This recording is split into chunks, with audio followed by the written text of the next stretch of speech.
বিসমিল্লাহির রহমানির রহিম। আপনারা অনেকেই বলেছেন যে বায়োমেট্রিক্স কি, এই বিষয়ে একটি ক্লাস করার জন্য। তাহলে আজকে আপনাদের সামনে উপস্থিত হলাম একাদশ দ্বাদশ শ্রেণীর বায়োমেট্রিক্স টপিক্স নিয়ে। আজকে বায়োমেট্রিক্স টপিক্সে বিশাল এক ধারণা রয়েছে। তাহলে চলুন, বায়োমেট্রিক্স অর্থাৎ প্রথমে যে আমরা একটা পিকচার দেখতে পাই যে বায়োমেট্রিক, অর্থাৎ এই বায়োমেট্রিক্সে কী নিয়ে আলোচনা করা হয় আপনাদের সামনে সেই পিকচারটি শো করেছে। আমরা প্রথমেই দেখতে পাই যে রেটিনা বা আইরিশ বা চোখের ছাপ বায়োমেট্রিক মেশিনের মাধ্যমে চিহ্নিত করা হচ্ছে। দ্বিতীয়টি যে পাই আইরিশ বা রেটিনার ছাপ, তা বায়োমেট্রিক পদ্ধতিতে কোনো একটি ব্যক্তিকে শনাক্ত করা হচ্ছে। তৃতীয় যে পিকচারটি আমরা দেখতে পাই আঙ্গুলের ছাপ, যা বায়োমেট্রিক পদ্ধতিতে কোনো একটি ব্যক্তিকে অদ্বিতীয়ভাবে সম্পূর্ণ বৈশিষ্ট্য এবং কাঠামোগত দিক থেকে কোনো একটি ব্যক্তিকে আলাদা করছে। তার বায়োমেট্রিক্স এমন একটি বিষয় যেখানে কোনো একটি ব্যক্তিকে তার চারিত্রিক গঠন ও বৈশিষ্ট্যর দিক দিয়ে অন্য একটি ব্যক্তি থেকে সম্পূর্ণভাবে চিহ্নিত ও শনাক্ত করে। তাহলে আমরা দেখি বায়োমেট্রিক্স হলো এমন একটি প্রযুক্তি যেখানে কোনো ব্যক্তির দেহের গঠন ও আচরণগত বৈশিষ্ট্যের উপর ভিত্তি করে তাকে অদ্বিতীয়ভাবে চিহ্নিত বা শনাক্ত করা হয়। অর্থাৎ বায়োমেট্রিক্স হলো এমন একটি প্রযুক্তি যেখানে কোনো ব্যক্তির দেহের গঠন, একটি ব্যক্তির দেহের গঠন এবং আচরণগত বৈশিষ্ট্যের উপর ভিত্তি করে তাকে অন্য কোনো ব্যক্তি থেকে আলাদা করা বা শনাক্ত করা। বায়োমেট্রিক্সের কাজ ক নম্বর রয়েছে ব্যক্তি শনাক্তকরণ কাজ। খ নম্বর রয়েছে ব্যক্তির সত্য নির্ধারণ কাজ।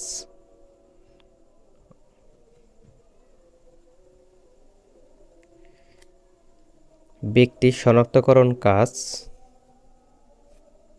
কোনো একটি ব্যক্তিকে অন্য এক ব্যক্তি থেকে সম্পূর্ণভাবে আলাদা করা বা চিহ্নিত করা। ব্যক্তির সত্য নির্ধারণ কাজ হলো ওই ব্যক্তিকে সত্যরূপে নির্ধারণ করা।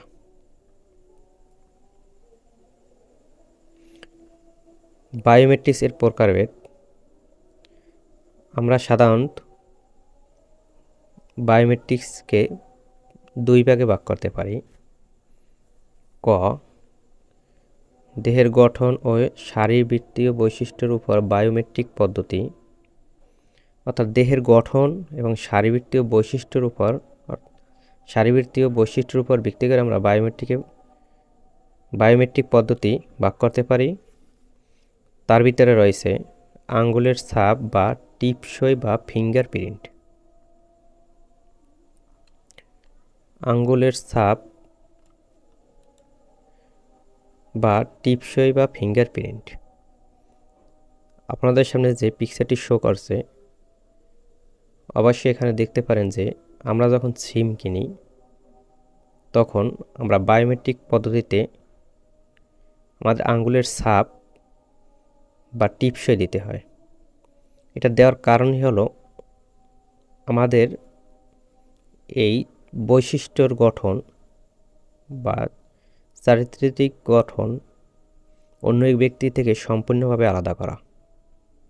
এজন্য এই আঙ্গুলের ছাপ বা টিপসই বায়োমেট্রিক পদ্ধতিতে শনাক্ত করে। 2 নম্বর হচ্ছে ফিঙ্গার ভেইন, অর্থাৎ আমরা যখন ফিঙ্গার দিই তা ভেইনের মাধ্যমে কোনো একটি ব্যক্তিকে সম্পূর্ণভাবে অন্য ব্যক্তি থেকে আলাদা করে। 3 নম্বর হচ্ছে আইরিশ এবং রেটিনা স্ক্যান, অর্থাৎ চোখের আইরিশ বা রেটিনা স্ক্যানের মাধ্যমেও কোনো একটি ব্যক্তিকে অন্য এক ব্যক্তি থেকে সম্পূর্ণভাবে আলাদা বা চিহ্নিত করে।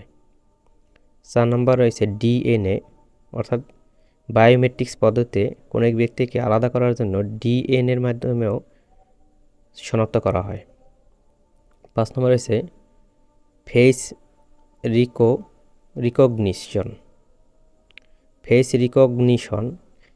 রিকগনিশন হলো ফেসের কোনো ছাপ বা মুখমণ্ডলে কোনো ছাপ দিয়ে কোনো ব্যক্তিকে সম্পূর্ণভাবে অন্য ব্যক্তি থেকে আলাদা করে।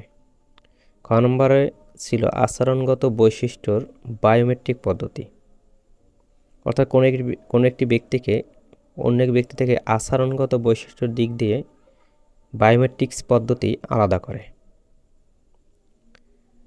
তার ভিতরে রয়েছে 1 নম্বরে ভয়েস রিকগনিশন, অর্থাৎ কণ্ঠস্বর দিয়ে অন্য একটি ব্যক্তি থেকে কোনো এক ব্যক্তিকে আলাদা করে, তা আচরণগত বৈশিষ্ট্যর বায়োমেট্রিক পদ্ধতিতে।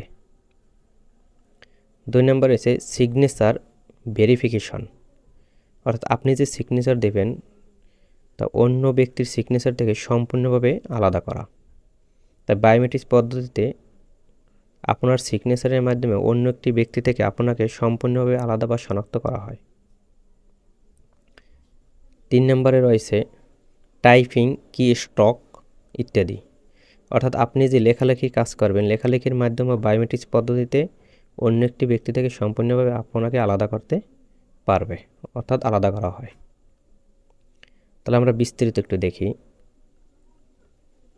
1 নম্বরে হচ্ছে আঙ্গুলের ছাপ বা টিপসই বা ফিঙ্গারপ্রিন্ট, অর্থাৎ কোনো একটি অফিস, আদালত বা ব্যাংকে আমরা অনেক সময় দেখি যে ফিঙ্গারপ্রিন্ট বা আঙ্গুলের ছাপ বা টিপসই দিয়ে কোনো একটি ব্যক্তিকে সম্পূর্ণভাবে আলাদা করে।